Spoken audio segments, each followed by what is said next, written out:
ደስ ይለኛል። በሳምንቱ መጨረሻ ትልቅ 3 ጨዋታዎች አሉት። አንደኛው በእንግሊዝ ፕሪሚየር 2 ትልልቅ ጨዋታዎች አሉ። አንደኛው መች መሰለ እሁድ፣ ሁለቱም እሁድ ናቸው። ሱፐር ሰንዴይ በለው እሁድ 10 ሰዓት ላይ ኤቨርተን ከሊቨርፑል በመርሲሳይድ ደርቢ ይጫወታሉ።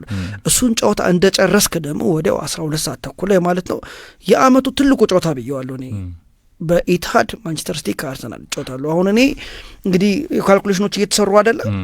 አሁን በሁለቱ መካከል ያለው ነጥብ ልዩነት 6 ደርሷል።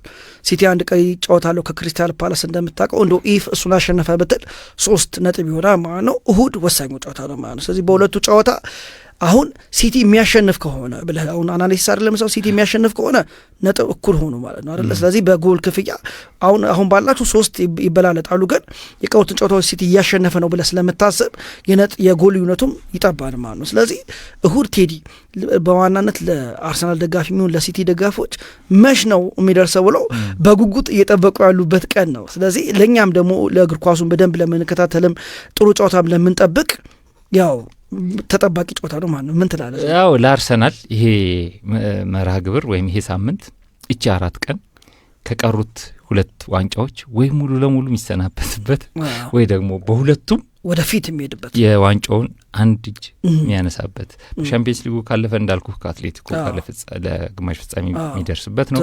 ሲቲን ማሸነፍ ከቻለ የፕሪሚየር ሊግ ልዩነቱን አስጠብቆ የዋንጫ ግስጋሴውን የሚያሳምርበት ነው። በተቃራኒ ውጤቶች ከሱ ጋር ባይሆኑ ከሻምፒየንስ ሊጉ ይሰናበታል። ቀጥሎ ጫና ውስጥ ይገባል። አሁን ፕሪሚየር ሊጉ በእርግጥ እኔ በሲቲ ቢሸነፍ 0 እድል አለው ብዬ አልናገርም። ለምሳሌ 5 እድል ጨዋታዎች አሉ፣ የማይሆንበት ነገር የለም። ግን ከባድ ጭንቀት ውስጥ ይገባል። ደግሞ ያየነው ያንን ነው። አሁን ከሁሉም የዋንጫ ውድድሮች እየወጣ ሲመጣ 25 ቀን አካባቢ 25 ቀን ነው። በ25 ቀን ውስጥ ከ2 ዋንጫዎች ነው የወጣው። በቀሪው 5 ቀን ደግሞ ከሌሎች 2 ዋንጫዎች ግን ወደ ኋላ ይላሉ ተብሎ አይጠበቅም።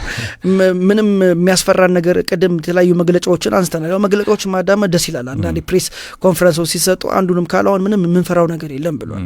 ምክንያቱም በቃ የሚቀር አሁን እኮ ልትሄድ ምን የምታጣው ነገር አለ? እኔ አሁን የማስበው ያንን ነው።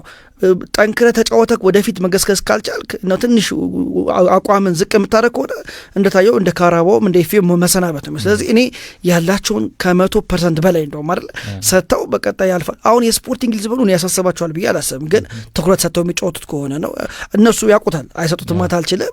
ትኩረት ሰጥተው ይጫወታሉ፣ ይህንን በቀላሉ ያልፋሉ። እኔ ግን የሚመስለኝ በኔ በኩል ሀሳብ የምሰጠው ቶሎ ጨዋታውን መጨረስ ዛሬ፣ ምክንያቱም ጊዜ የለም። ነገ የሪከቨሪ ትሬኒንግ ነው የምትሉት አይደል? የሪከቨሪ ትሬኒንግ ትሰራለህ፣ ኢንቴንስ ትሬኒንግ ባልሰራም። ከዛ በኋላ ሐሙስ ነው ነገ እሁድ ይመጣል ቀኑ እና ቶሎ መጨረሱ ዛሬ ዋናው። ከዛ ደግሞ እሁድ እንግዲህ